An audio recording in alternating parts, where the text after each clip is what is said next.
Hello, I trust we are now online. I'll just verify it to make sure no surprises happen. Can anyone see Facebook? So anyway, thank you to everybody who is watching us now and who will watch us asynchronously. Obviously, we get also people who actually watch us in a week, in 2 weeks, in half a year. So I would like to flag the topic for today. So it's called Purpose and Developments. So last time when we met, before all these religious holidays, we spoke about call history and developments. We might have not exhausted the topic, but that was good enough. Maybe we one day will come back to call history as we will discuss the developments in due course. But I also wanted us to focus on the subject of call purpose. There's actually a reason for it. And let me now just run a little bit through the slides I prepared. You know, we are scholars, so we always have these PowerPoints, but for many reasons. One of them is to focus the presenters, and another one is to give people who actually listen to us a chance to actually reinforce whatever they think they heard we said. We've got people from all over the place here. So we've got 3,000 different accents and beliefs. So when it's written, must be true, but when it's spoken, could have been anything. So call purpose. Why am I worried about call purpose? When you read publications, I have a feeling that in general, we hear statements like, I was just going through the literature the last 2 days to prepare for today, just to refresh and look at things that I haven't yet seen. And people normally talk about teachers being eager to integrate technology into their teaching. So no real purpose rather than it's cool. So there. Then we have what else? We have myths, right? Andrew spoke about it over the last two podcasts. Myths like autonomy. It really enhances autonomy. It really may. But I would like to talk about the purpose in a little bit tighter way, more methodology bound. I looked at the PhD of my former student, Hanum Pertiwi, and she had there a lovely quote where she actually used the Institute of Education Sciences in the States, which probably a decade ago, 2015, I recall, made a statement, or this is 2014 written here, so made a statement that they really were sick of education studies being only qualitative, and they really wanted to put education a little bit into the quantitative paradigm. They wanted us to focus on quantitative. It doesn't mean that quantitative paradigm is a more rigorous method.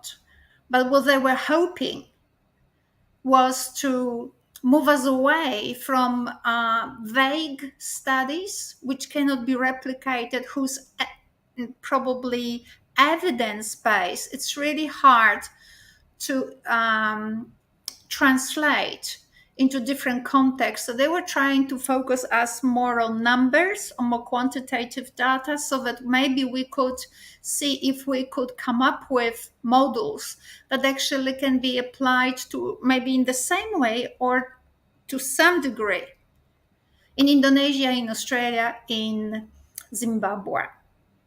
So, but I also found this quote quite telling, because it really is telling education, look, get your act together. You seem to be publishing so much and you know so much, and yet education is in a still stand if it is not going backwards.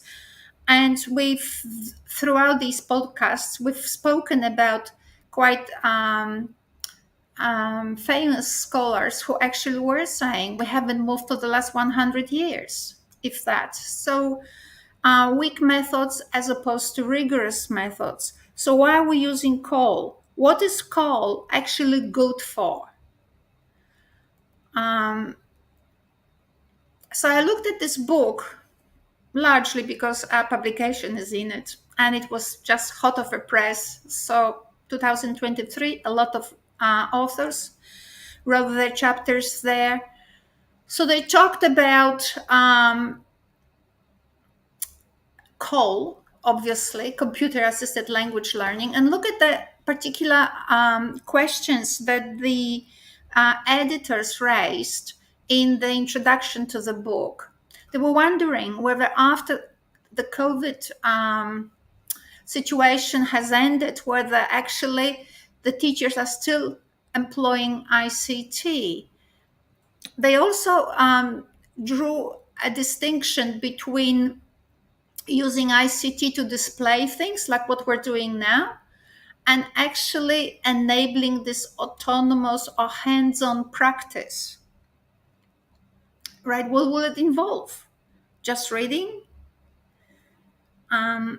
So you will see they ask also whether institutions still have computer labs, and whether technology is actually systematically introduced in teacher programs.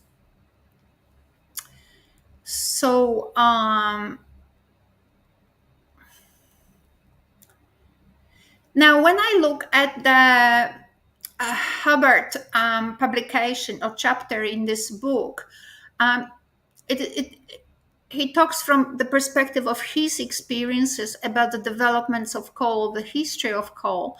And he mentions here one of his attempts, actually, that he undertook was to create professional standards for coal, for pre-service teachers. And we've got lots of them here, but I'm a little bit simple. And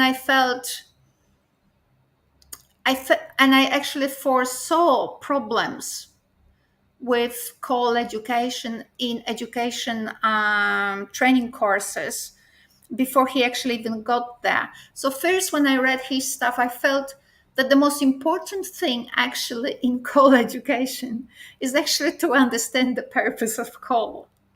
And now I'll show you why. So I'm not going to read at this very second through all these points that I made on the right side of the screen, because I have them there for if I need it or for your reference. But if you actually look, so I wanted to make the point, teachers will always feel that they do not have enough knowledge about technology because it is not the technology that they need to know about or should understand. And if you look at the research paper by Liu and Kleinzasser, so if we look at these paragraphs 1, 2, 3, 4, let's look at the fourth one, which is the most telling. The great varieties of digital devices we could find online did make me blind in determining the top opinion to be used. Basically, what the article or the chapter by Liu and Kleinzasser helped me say was that a coal education program focused, they claim they focus on pedagogy and on technology, yet the teachers were really confused with the use of technology and felt overwhelmed. And there is this, and there is this, and there is this. So it is easier to find technology tools, they say, but it's challenging for the trainees to make them best fit into classroom teaching.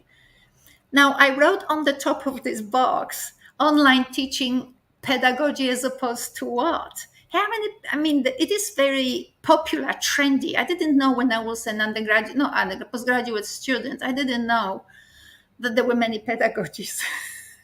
And apparently there's many. Well, when I teach my undergraduate students, I say to them, there's only two, a good one and a bad one.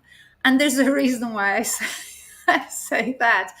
It's because you really need to have, as a mentor, as a trainer, you really have to have a pretty good understanding, multi-dimensional, multi-perspectival, interdisciplinary perspective, fed by different perspectives and evidence from different disciplines, to really know what you're in the business of, what to actually understand really well your job, so that you can then train students better. Then I ask myself, I will not show you everything that I prepared, and hopefully if you only had Google Translate only, could you run a class? And I felt to myself that there is one program that I could actually use to run the class with. What was it that I was? There is this talk typer. I don't know where I have a talk typer on which slide here, but there is this system called talk typer. And talk typer allows you to actually, it's like text to speech. You record your text and it, I don't know where, I can't see it. Oh, here's my talk typer. It was just right at the front. All right, so we have a talk typer. I was wondering if all I had was talk typer, could I actually run an excellent language learning course? Right, so I wanted to make a point. It's not about the variety of technology, in my view. What's the most important thing is to understand, why are we using technology? Why are we using technology? So obviously, if you can say to me, well, we're doing this because we have online delivery, that's okay. So it's online delivery, that's okay. But in terms of language teaching, why use technology to support language learning? I wonder whether my colleagues here that came online with me today, what I call my home team, I wonder whether they could summarize in a sentence and then develop a little bit the argument. Why do they think, what's the purpose of technology in language learning? What is it? What does it mean to help students? Could you run a successful 10-week course just using talk typer, text to speech and speech to text? Maybe with a bit of assistance of Google Translate. Does it really have to be a Christmas tree of technology? So I also ran, obviously I teach different people, and I had this student just the other day, and I was showing to her what you can do with text to speech and speech to text. And what was very apparent, that the difference between the postgraduate student and myself, she was coursework masters, was that I had a very good understanding of linguistics, a very good understanding of French semiotics, a very good understanding of God knows what else.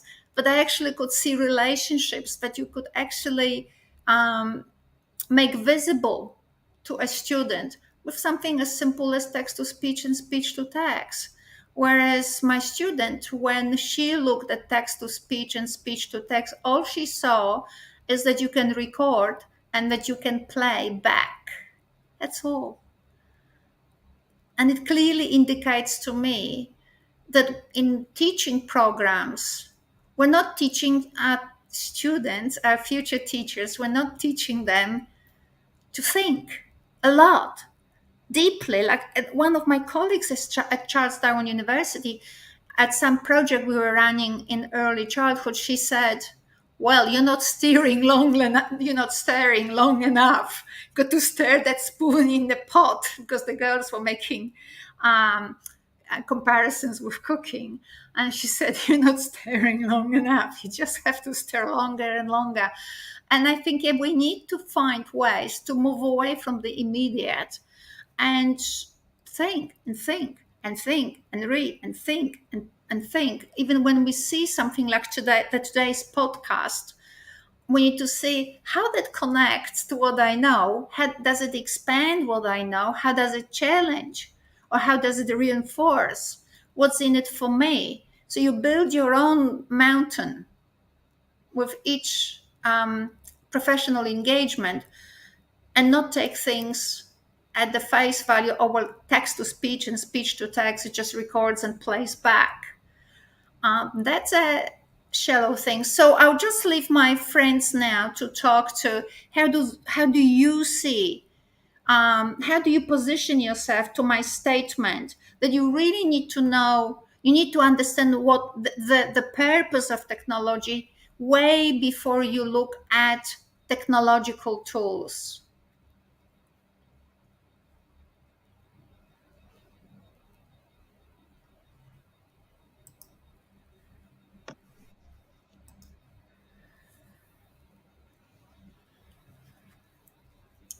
We wouldn't want to have 5 minutes silence. So if Okay, anybody well, could. I'll start the ball rolling because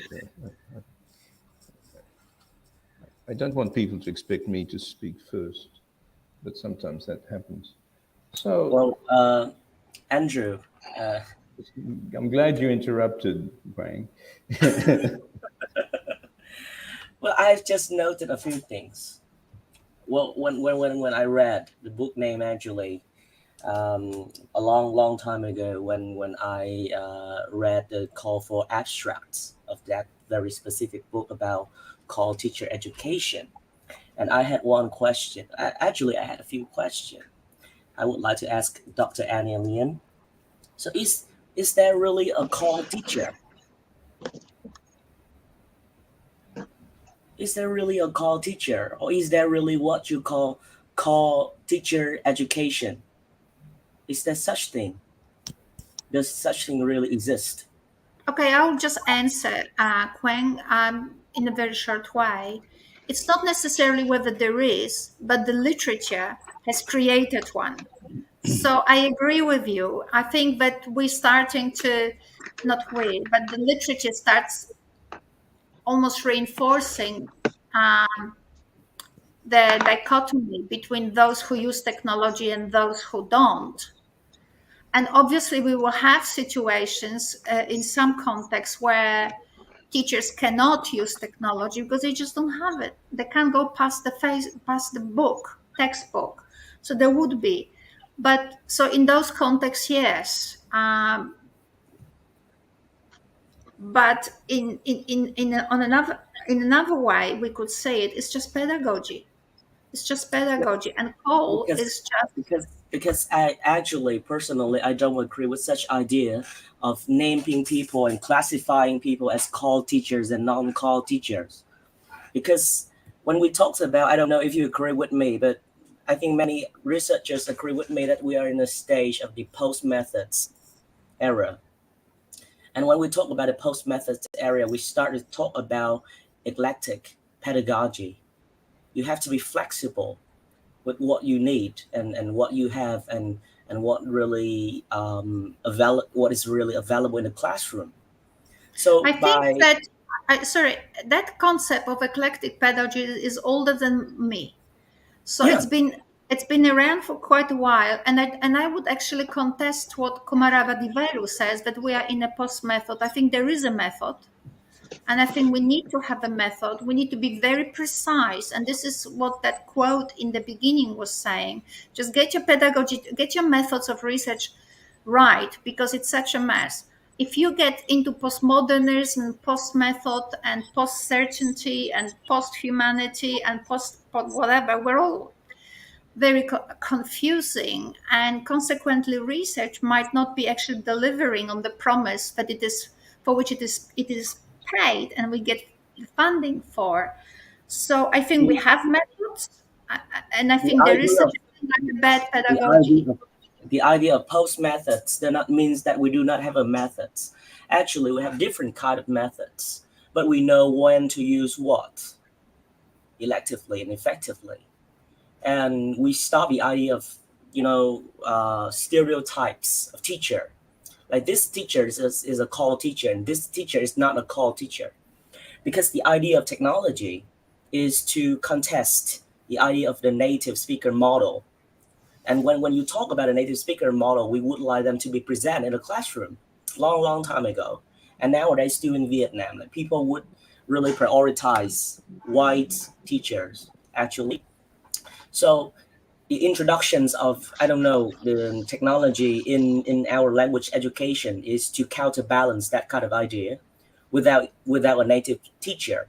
we can still deliver the same effective courses, especially in context of lack resources, or in the context of the lack of resources. Without native teacher or without a lot of materials, with a few tools, we can create a very interesting classroom. But I I think do we have not to be think. very careful. When I think, sorry for interruption, and I might just pass now to the next person who wants to talk. But basically, let me say, I wouldn't want our policymakers to give them an excuse for not funding us, because we would assure them that we can teach languages with no resources and without the person who actually can speak the language. I think we just can't push it too far, all these paradigms. So I do really want to have resources. And the way I started to teach, actually, I was teaching German. Um, it changed because of resources.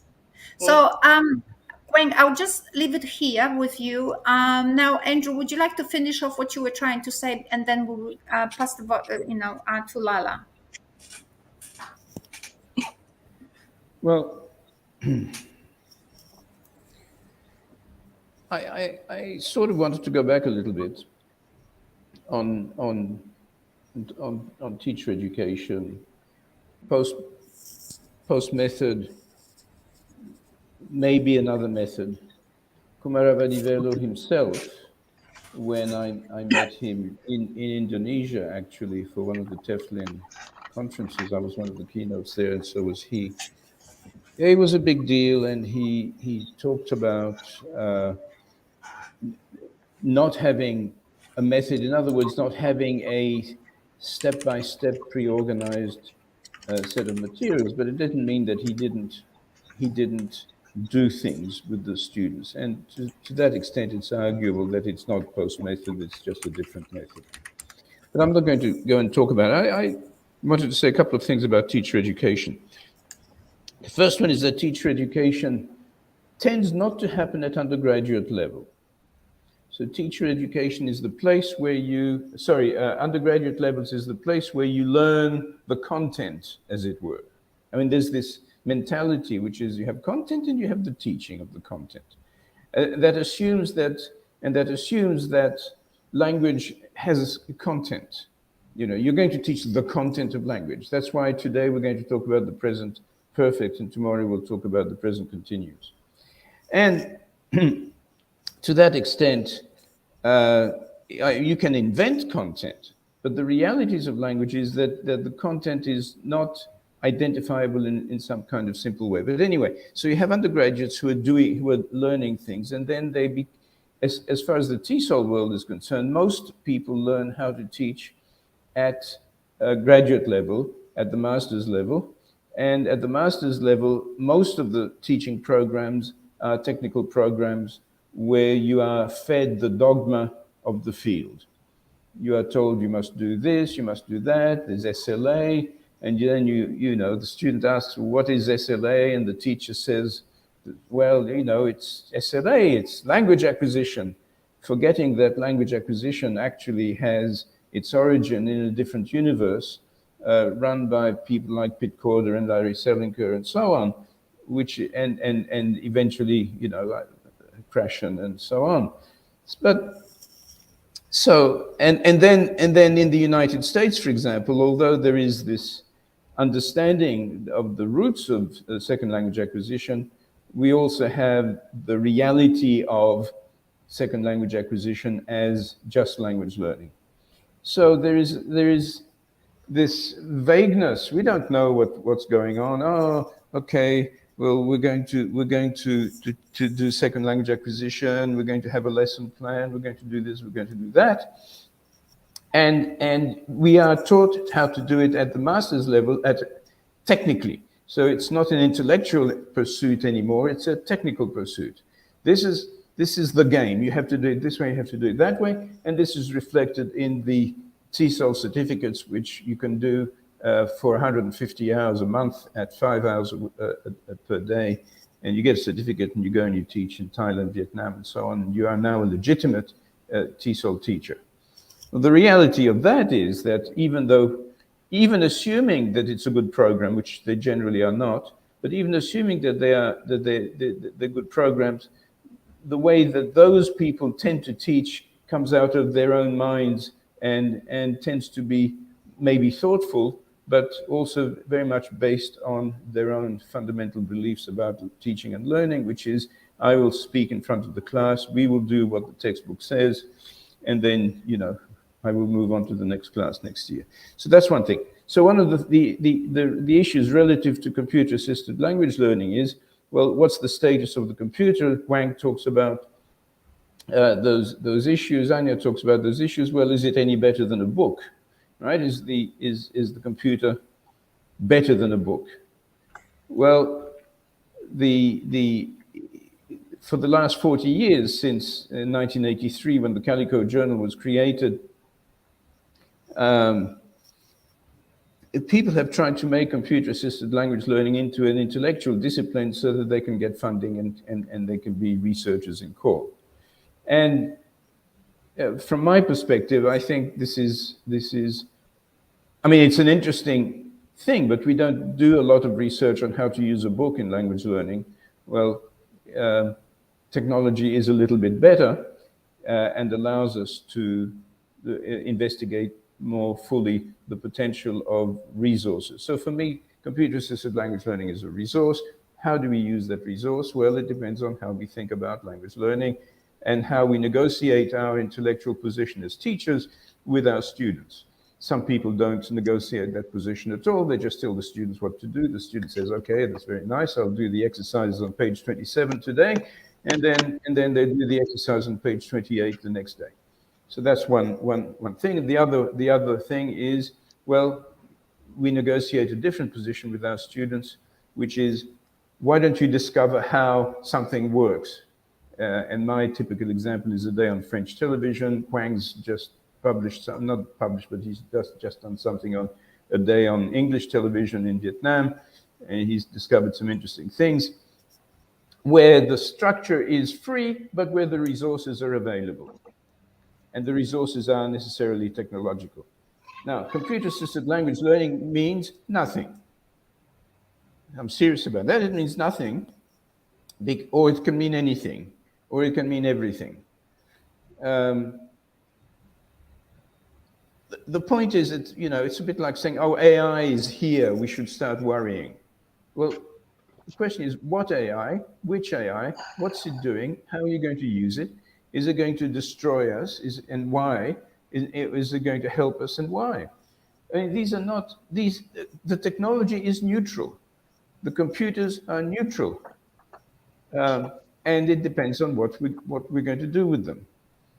So the other day, I thought I was gonna teach some course because someone got sick. Anyway, I was reviewing what they had in that course in the materials, and one thing they had was a paper that students from previous year discussed, and the discussion was available to me to see, was that a paper was on iPads in teaching mathematics. And there was not a single statement on what was on that iPad. And also, when students in research methods were evaluating that paper, not a single question was there about what exactly was happening. And I find in the literature, there's the issue of what actually happened, the recipe, the mechanics of what was expected, what was happening, why did we do this, and so on. It's just missing. And so basically, the paper was on iPads in maths, but iPads, it's like a cooking pot in maths. Like Andrew. So this is just to reinforce your point. Yeah, and the point is also that it's not about how we use it; it's about how people use it, how students use it. In other words, we can either tell people you must do this and that, you must do exercise 1 and exercise 2, and it's like a textbook, only it's a bit better than a textbook, or you can simply say, well, we will now trace or track your path through the technology depending upon how you use it. I have a very simple I have a very simple point of view about. That's interesting. I have a very simple point of view about one of the uses of technology, and that is technology should be used to help people when they encounter difficulty. And people say to me, so what's difficult? And I'm saying, I don't know. It depends on the student. Difficult is what is difficult. And they say, well, that's going around in circles. But it's also, while it may sound like going around in circles, it's a reality.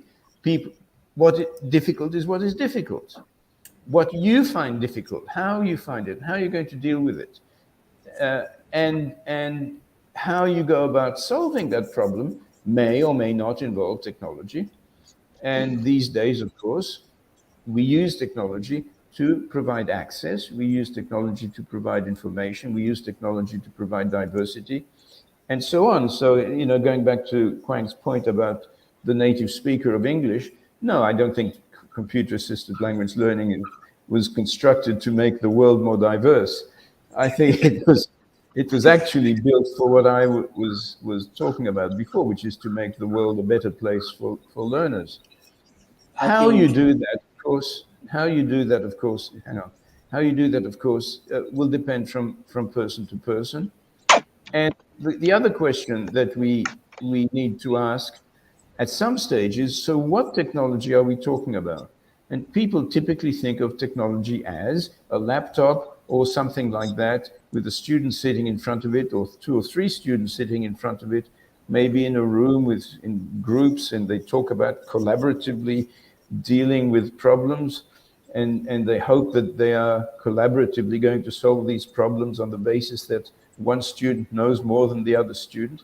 Of course, that's kind of rubbish when you talk to beginning students of a language, because they don't know anything and they can't help each other. If I had 5 other people in a group with me trying to learn Thai, I don't think and they were the same as me, I don't think that we would be learning anything from each other. What we might learn is perhaps some strategic stuff, how people solve problems and so on. But the reality of, my friend knows something I don't know, and it's useful for me, is likely not to be as true as the current discourse wants to make us believe. yeah. Kwang, you want to say something? Yeah, I totally agree with you. And I really agree with you about the ideas of thinking about a book and thinking about computer. So the terms start to mess up. Like people stop talking about call and they start talking about mobile assisted language learning and such things. Well, this is not correct because, well, there is a term that I usually use. I know that Andrew doesn't like it, but I usually use that is affordance, a set of potentials. But the learners perceive of these potentials and pick up what is useful for them, what is meaningful for their language learning process that they can interact with, and they can actually produce this new language based on the potentials, these potentials. So I have already written and published some things about affordance. And I think when people start, not really us, but people in the field of technology, when they start about talking about designing a new technology, they always start talking about affordances. And by training teachers, like what the so-called call teachers, well, we do not train them about technology. We train them about their perceptions of affordances, of the potentials of how to use the technology, and especially what is really more important is how to train the student to perceive of the affordances of technology during their learning process, not the teacher. What?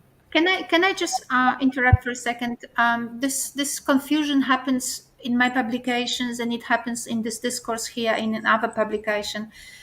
If we mean students of language, we better say that. If we mean student teachers, say it, right? If you mean teacher in school, say teacher. If you mean lecturer, say lecturer. So that it is a little bit organized, Okay, because I never okay, okay. know, even when I read, I get confused who's who. And I used to do it myself and was picked up on that. So, Lala, what's your view?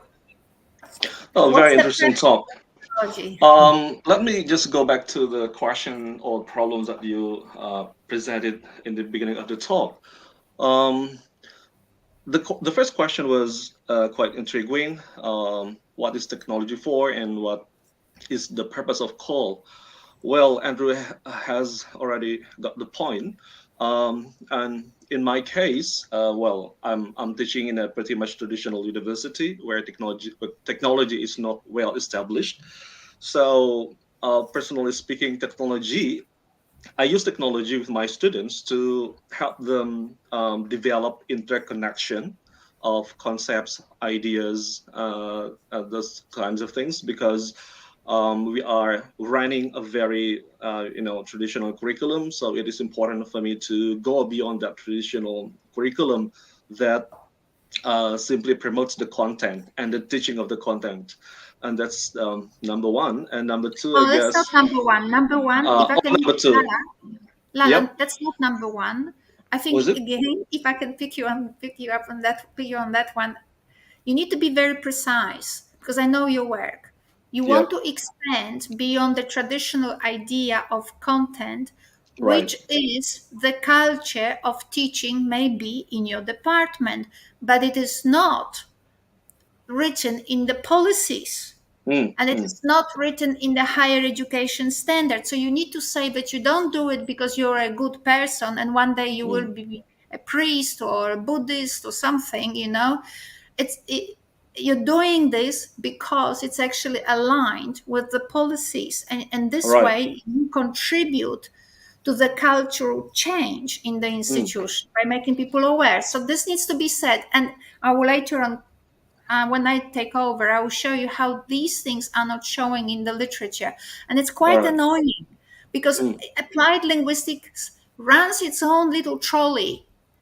So right. I do today anxieties, and tomorrow I will do whether students can learn past participle. What does this Mm, have to do with the policies and what the concept of language learning is, right? So we need to be right. Right. very committing ourselves to what we're doing and saying it. All right. All right. That's actually the point. And then, in relation to the purpose of call, I'm trying to capture the purpose of call in the concept of digital Bildung, as we talked earlier in the preparation of the talk, where for me it's very interesting concept because digital Bildung is an integration between technology and pedagogy. Well, I'm quite aware that there is a slow adoption of technology and pedagogy in many parts of the world. But the editor of the book that you show us mentioned that we have to keep going, even though we have lack of infrastructure, right? And then the most interesting part of the digital Bildung is it offers a comprehensive and transformative educational experience that goes beyond the organization of technical skills. From my reading of Call in Indonesia, Call or Tell research and practices tend to be emphasized in the technicalities of using technology, how we use Google Translate, how we use this, how we use that, but not actually on improvement of learning or how can we generate better learning outcomes. And most importantly, I guess, once that idea is established, we can go beyond the digital pedagogy. So another key concepts like critical digital literacy and also ethical digital citizenship also are included there. So I think that could be the purpose of call, because in the context of transformative learning, transformative curriculum here in Indonesia and elsewhere in Southeast Asia, where we are facing severe learning loss, I think it's very important for us to focus more attention on the integration of technology and pedagogy. So that's what I learned from my thesis. Maybe I should show you again what I wrote here in my slide. Could you show me the slide, Anya?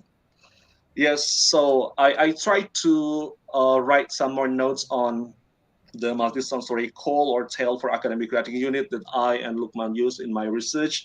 So this reflection is quite new because I have a feeling that I already put the spirit of digital Bildung into the thesis or into the new pedagogical multi-sensorial load reduction strategies.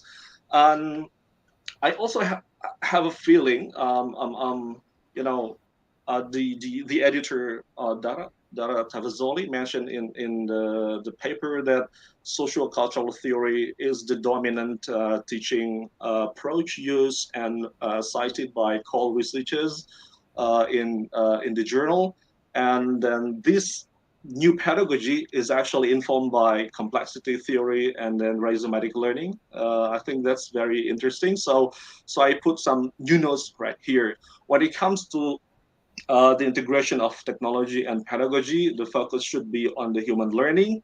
And then the first note, yes, it was actually inspired by Anya on multisensory process. And then it embraces the essentials, not the basics, because I believe that rhythm, intonation, movement are the essentials of the language learning. Uh, and then the third one is the triadic relation between verbotonal approach, aesthetics, and emotion is open-ended. So in this kind of pedagogy, meaning is never final because we can keep building new patterns and then building new interconnections from the intonations and then the emotions and also the visualization of intonation. And number four, learning is more like an exploratory journey for both teachers and then students. And number five, yes, it promotes rhizomatic learning principles in the classroom where knowledge is not a fixed and hierarchical, but rather a dynamic and interconnected network of ideas and concepts. And then finally, it promotes diversity and multiplicity. And I think it's relevant with what Kwang has said in relation to affordance.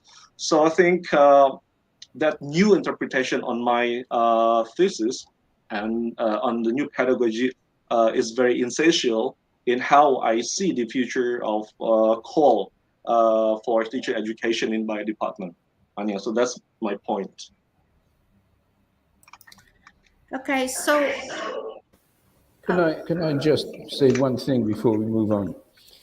yeah, Lala but was saying that sorry, Lala was saying that sociocultural theory is the dominant, or Dara Tafazoli says that the sociocultural theory is the dominant theory, that we do complexity theory, and that we do rhizomatic learning. I wanted to add that these are the things that some academics talk about, but it's not what's being done. Right?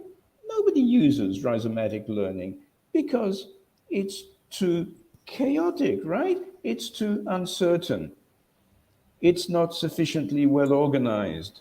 I mean, gosh, imagine what students would do if they didn't follow instructions and if they didn't do it in an orderly fashion as dictated by government or heads of departments or teachers or whoever. I mean, imagine. But what's interesting is that all the pieces of evidence I have gathered over the last 10 years or so with my students in Thailand and even before, all of the pieces of evidence suggest that freedom always wins. So that you don't finish up with knowledge, because how many of you remember mathematical knowledge from your school? Zero. How many of you can remember how to solve a quadratic equation? I do, but that's only because I played with the idea and it was kind of funny. But the reality is nobody uses it and nobody actually cares about it because you never use it again after you've done the examination.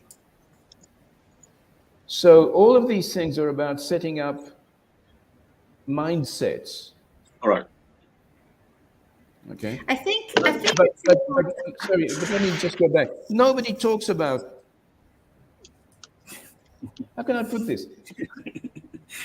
If you go and you prepare a class in a high school or in a primary school or in a university, right? No one says, so what aspect of sociocultural theory are you using? Are you using Vygotsky and scaffolding? And how are you scaffolding your students? Can you give me the details in your syllabus? And the answer is no, I can't. So we just use these terms as though they mean something. And and, and actually, Diane Larson Freeman, and I forget the other guy from Florida State University, and Al Khoury from Saudi Arabia, have written a wonderful article on research based on complexity theory, which has nothing to do with qualitative and quantitative approaches to learning. And we should all be reading this stuff. Nobody reads it because I read next it. week It just was. I read the whole book on complexity by Larson Freeman, and on the one I'm not hand, talking about her book. Yeah, yeah, go on. yeah, I just couldn't see anything directly relevant to anything I do. I'm not saying that we are not functioning in a complexity environment, absolutely. And I think you were ahead of her when she came to Australia and she heard you and she acknowledged that what you're doing is a completely different ball game. So that was nice. But I think your translation of that to pedagogy, is decades ahead, and she hasn't got it there yet. She's just trying to find herself with the and concept. and to tell you the truth, I don't think that research about call is really directly associated with social cultural theories or social constructivism or anything like that, because the idea of call is not create a class where scaffolding happens all the time. Like we have better student and slower student, underperforming student working with the same software, and I will teach you this and I will teach you that because I know better than you know. I don't think that happens. And by assuming that call is solely or directly related to social constructivism or social cultural theories is not precise, No, scientifically it's precise. not precise, but that's what people say. Okay, so when you listen to any PhD defense, right? So the proposal defense or anything else, I find it always astonishing, and I also find most astonishing is the silence. So whether it's a scholar or whether it's an upcoming scholar, will say, "Well, I'm using sociocultural theory, Vygotsky, and I will be doing scaffolding, and this is what I did." There's this statement, and then there's the jump, and I can't understand how they leapt. They covered. I just can't. So I want to actually continue on that subject. If you will, if do you want me to just say one thing about it, or would you like to still continue, Andrew? Because you were saying something. Nothing. What I'm saying is that there is a disjunction or a dislocation between what we say we do and what we actually do. I mean, the educational system in any number of countries that you wish to mention is essentially untouched by the. I mean, they say we are scaffolding, but actually, when you look at it, they're not. You know, Yeah, I'm trying to find out. we're still in the era of, I will tell you what to do, do this exercise, and so on. Now, I'm not saying that some people don't do whatever it is that they are trying to do.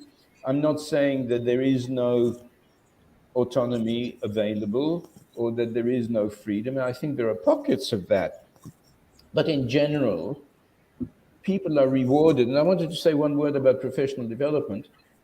People are rewarded for complying with the policies and rules of the organization and ultimately of the government.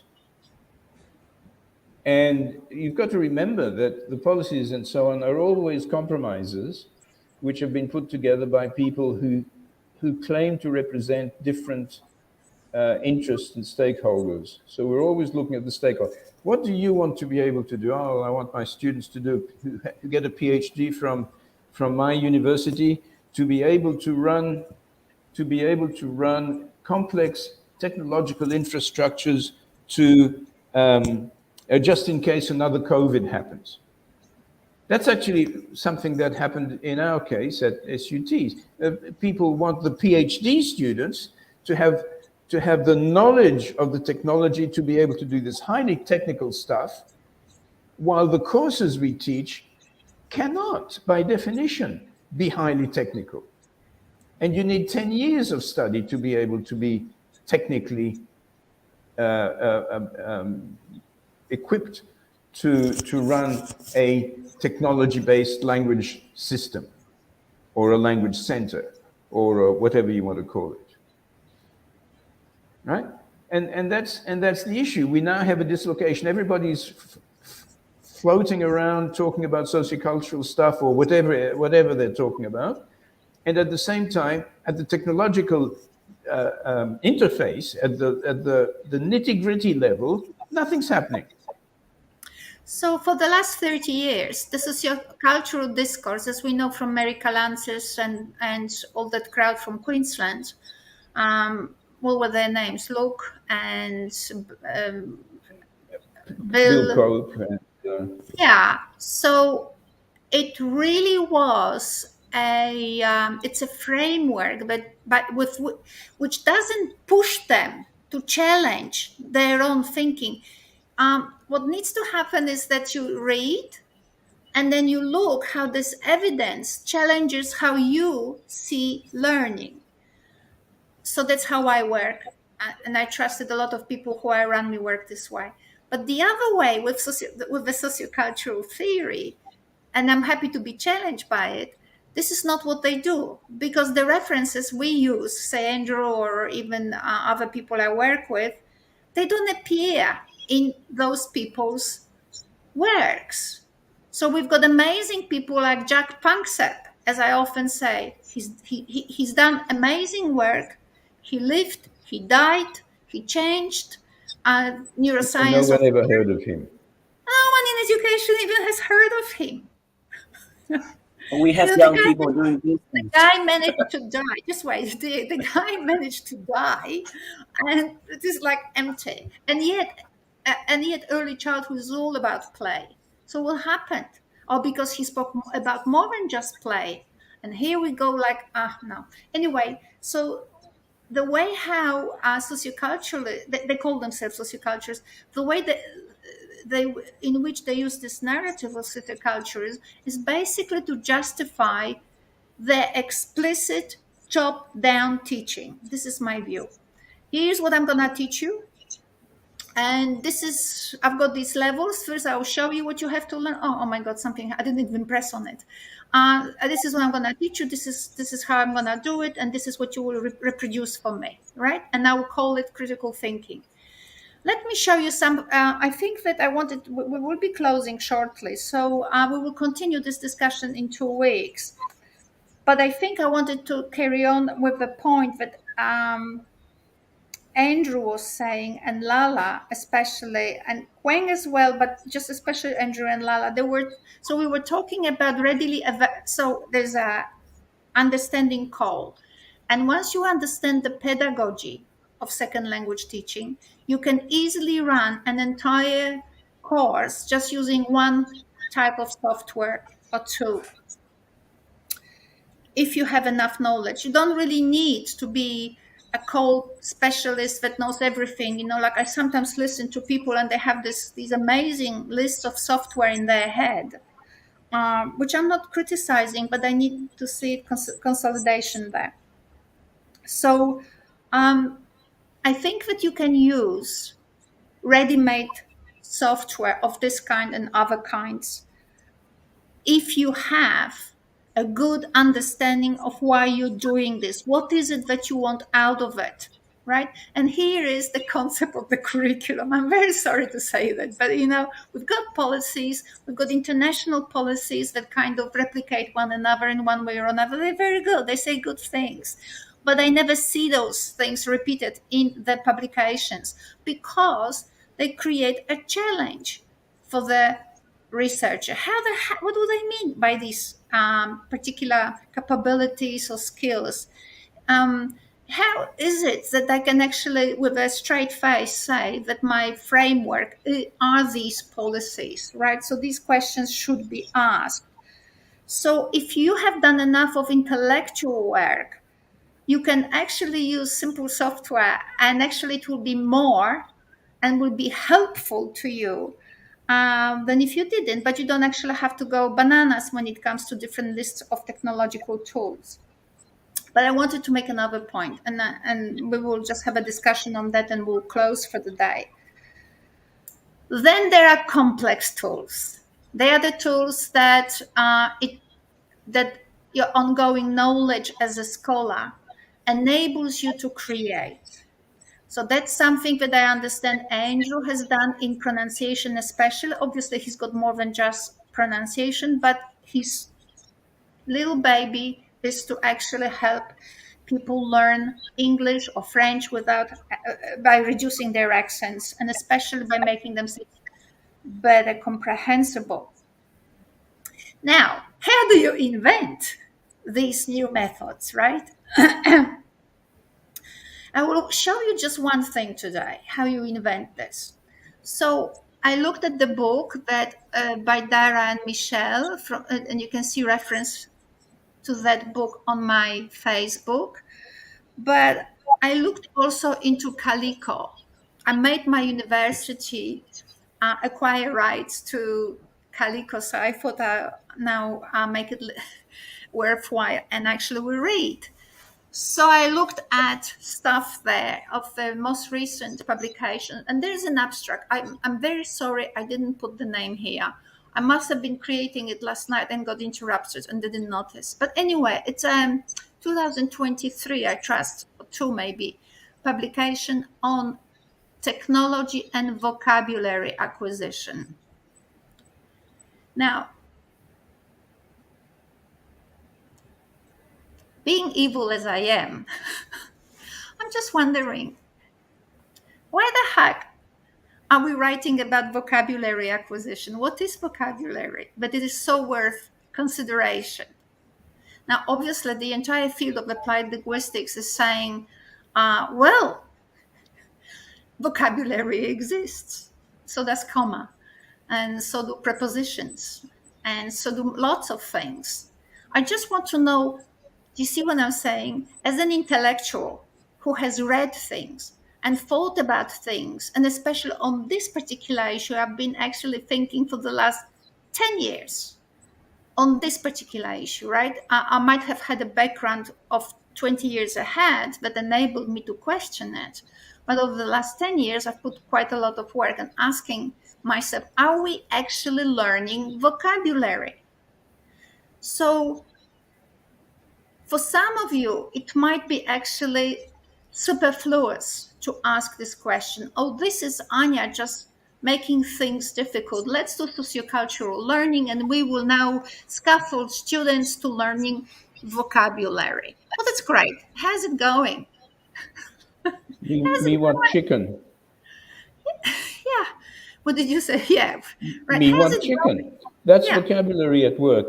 If I didn't have the vocabulary, and if, who was it? Widdowson was saying, can't remember. It's one of these guys was saying that without vocabulary, you can have all the grammar you like, but without vocabulary, you can't have any kind of But is it communication. vocabulary that we're actually learning? I would like Widdowson or whoever said that to give me evidence that it is vocabulary that we are learning. How did he work it out? Just because linguistics divides the world into verb, noun, and commas, it doesn't mean that we are acquiring that those categories actually reflect how human brain learns.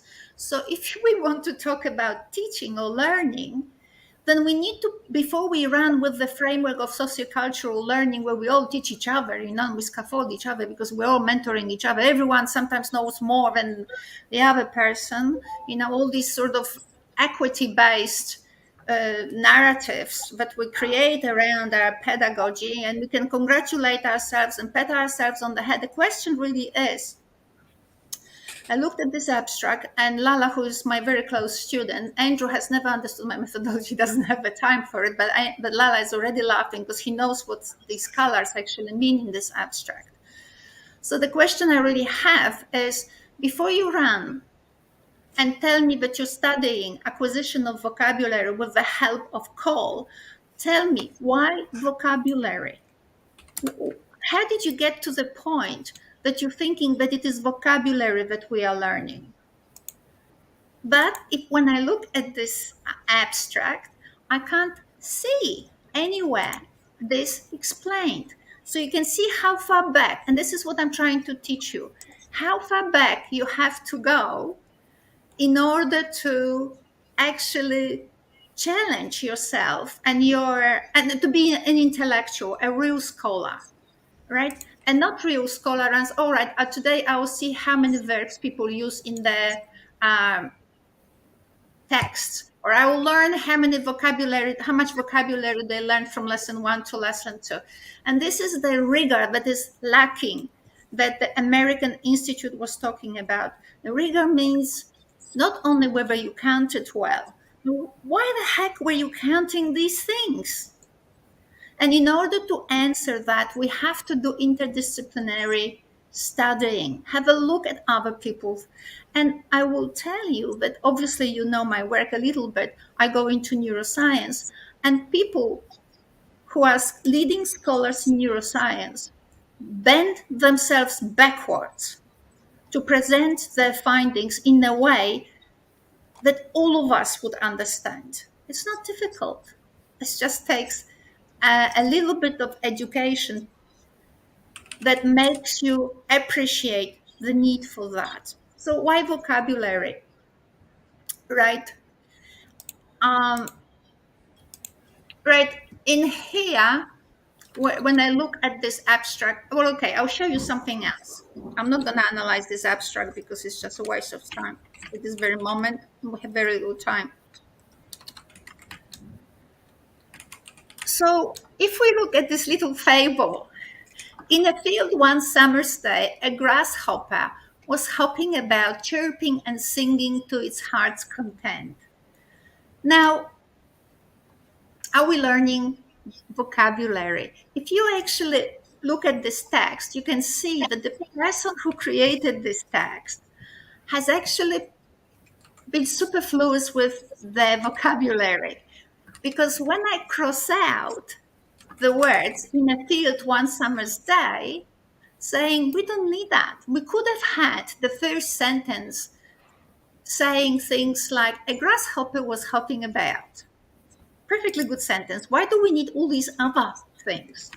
You can have a discussion with students. Maybe your discussions will want to say that the author wanted to communicate the cheerfulness of the grasshopper. Okay, so then maybe we can accept the chirping and singing. But why the heck did the author have to say that it was in a field and one summer's day? You have a discussion one day with your students about this fable. You can find it online. And you will see what amazing things will happen. Students will tell you 5,000 different versions of the world to justify why it was here. But just to cut the long story short, if you think about, we don't learn words, but we actually learn how to express emotions. So that's getting a little bit interesting. Field doesn't express emotion.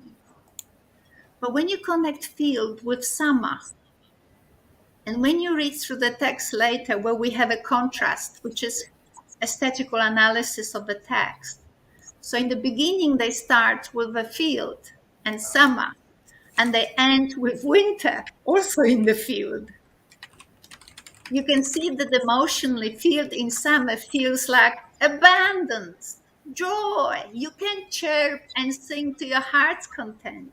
But the field can be in summer a place of plenty, and in winter a desolate place, harsh place, right? So it's an emotion field, beautiful holiday, picnic. And the field in winter is the desert, right? So when you analyze things like this, when you analyze my argument is when you don't look at vocabulary, children, you have here, remember the words. Let's underline the important words, and I hope you will remember it. And let's do some drilling exercises with Cole. But when you actually do analysis of this emotional analysis of the purpose of words in text, you can also do it in using Google Translate so that students can relate to those words in the first language and then in English, and then you can have a discussion with them. You can see how much already you have done with just Google Translate. So that's my point. Just miserable Google Translate. But if you understand the pedagogy, and if your pedagogy is actually interdisciplinary and tells you we're not learning words, we're learning how to express emotions, to have an impact on the audience. Remember, when we communicate, it is about affecting the other. We want them to feel good. We want them to feel bad. We want them to feel anxious. We want them to feel peaceful and safe. We're using different words for different emotions to be evoked. And then we can use simple vocabulary, simple technology tools to help us to analyze, to find synonyms, to find complex words. Right, so all Grammarly to actually write our own text and use the free version of Grammarly to correct our text. So there is simple software and you can use it in creative and helpful ways, but well, because your pedagogy is good, not because we used the tools. The tools are meaningless unless it's actually used informed. So that's the point I wanted to make.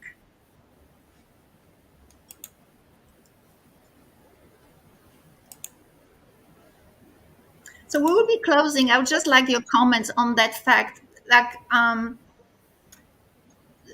looking at the abstract doesn't justify its focus, and therefore it's relatively poorly constructed, and consequently, what the authors in that paper did, they did an enormous analysis with very little critical thinking, with no framework, with no relating to anything. It's a lot of data, and I'm sure it's useful, and people will find something in it for them, and even I did. But the question is, it would have been way better for these people to question the concept of vocabulary and having a look into the literature, how much is out there that helps us to better understand what the heck is it that students are actually learning. That would push the discipline forward. Okay, can I just close? I'll just say something in closure, and I actually want to talk about something that Huang just did, and which is relevant to this concept. Huang's just done a very interesting experiment where he had, and forgive me for talking on your behalf, Huang, but it's okay. You can. It's not a bad thing. He took the concept of something like a day on French television that we talked about many times, and he created his own day on English television or English-speaking television. And he created two groups, one of which had a teacher who was leading them. He was the teacher who was leading them. And then one group which had where he was simply giving support for activities, and he basically told them to go ahead and create, a replica of a day on French TV, so not French, on whatever TV in English. And some things that came out from that study, and I'm not going to say everything because I don't know everything, but there are things which I think are relevant to what we were talking about in terms of, the concept of vocabulary or emotion or whatever. The teacher-led group performed, and the other group performed equally well on grammaticality and stuff like that. But the teacher-less group was more creative in the use of situations and language. And they also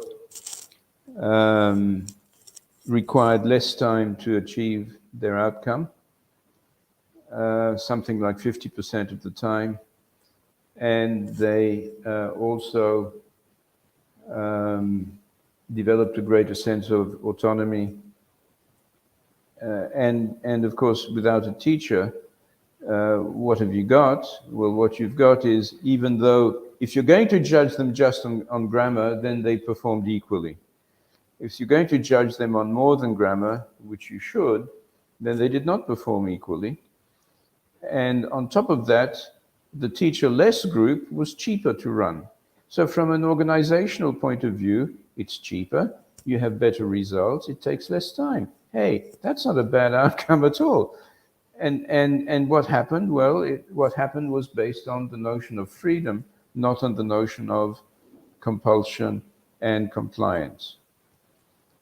And this doesn't surprise me, but it may surprise others who would say, well, how can you make sure they learned what they had to learn, the important things? My response to that is, well, what's important? Well, what's important is what they needed to do whatever it is that they were interested in doing. It happens that Wang told them or suggested to them that they do a particular thing. And why was that a good thing? Because it challenged them. It brought, a whole bunch of new stuff into their lives. They were free to move around. They could use their critical thinking and other skills. And on top of that, there was no teaching. How about that? And they performed better. So this compliance with professional development, which actually means the teacher has to do what they have been trained to do in a particular way. Quality assurance, which means that the teacher obeys the system that came before it. And by the way, all professional development is backward-looking, never forward-looking, because professional development is about creating rules which are based on something. You cannot have rules which are based on the future because you don't know what's going to be there. Or maybe you can have rules which are based on the future. And you say, our rules are that there are no rules based on the past. We're going to try and build something new as we go along.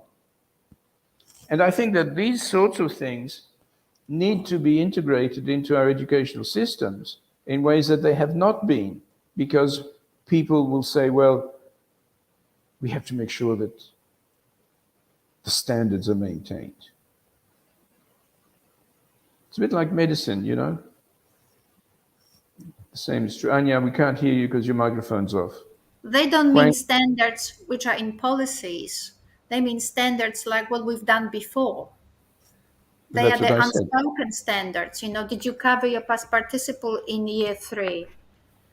By the time it's year 3, nobody needs a past participle. They're doing very well with present tense, especially in Indonesia, where they can't really mark the tenses. Unless you introduce it in week 1, year 1, they don't need it anymore.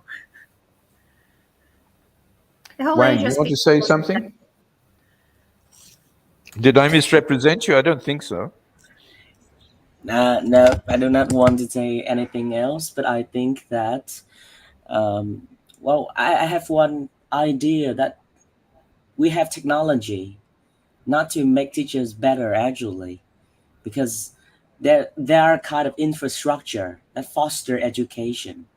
And if we think that by adding technology to that infrastructure, can make teacher like 20 or 70 times better, or I don't think so. We have to give up on that infrastructure and move to a new infrastructure of education. And that is what technology I don't understand. I didn't understand. Why do you think that we have to teach teacher to use technology? Why don't we think that students can use technology to learn by themselves and teachers start to do other stuff in education? I think teaching, it's not resources development. Yeah, so that is the idea with the experiment that Andrew has just talked about. With our teacher, student can perform equally well in terms of what we expect them to do so. And student in my class, the class where I apply the teacher-led model They take more time because whenever they want to do something, they have to ask for my advice and my permission. When can we do this? When can we do that? And of course, I'm not there all the time for them. They cannot call me like at 10 p.m. and say, when can tomorrow we change the topic? So it is more time consuming because of the teacher. And when I leave the teacher out of the educational system, a teacher less project based, student can perform equally well. Of course, I still have my role there. When they run into difficulties, they call me. But I do not like advise them to do this or advise them to do that. I'm just one person who give them some kind of suggestion, like why don't you should look here or there, why don't you try applying these tools. I don't know, but these tools may have the affordances that you look for. Try them for yourself and things start to speed up. So Okay, the so current infrastructure, I think it has reached the maximum capacity. And all in right, so technology, we might, yeah, yeah, okay. we might conclude here. We will take this discussion further in 2 weeks. I will just say my last thing, and then maybe Lala will finish also, and that's it. So what I wanted to say is I believe that we agree, but first of all, pedagogy is primary. Second of all, creating intellectual culture is important. So it's not necessary that every teacher will do research for themselves and by themselves, but they feel connected and they understand that there's a culture of being an intellectual. That whatever, and why I sympathize with what Quang said here. I think the students may have done equally as good as the control group. That doesn't mean they couldn't do better.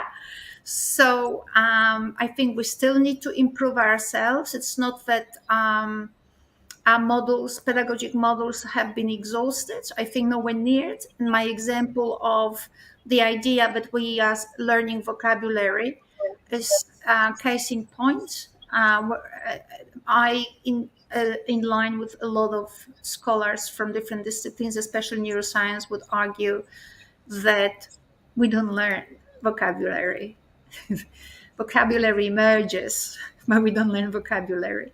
So, so yes, creating intellectual culture, it's primary, and then someone who actually has a good training then can look at different technological tools and say, I can do with this, and that's a very different attitude than waiting for the mentor to show you what you can do with this technology. And by the time you are shown the fifth tool, you go crazy. It's way better someone going, oh, I could do this, or I could do that, because you bring it down to your understanding of pedagogy. So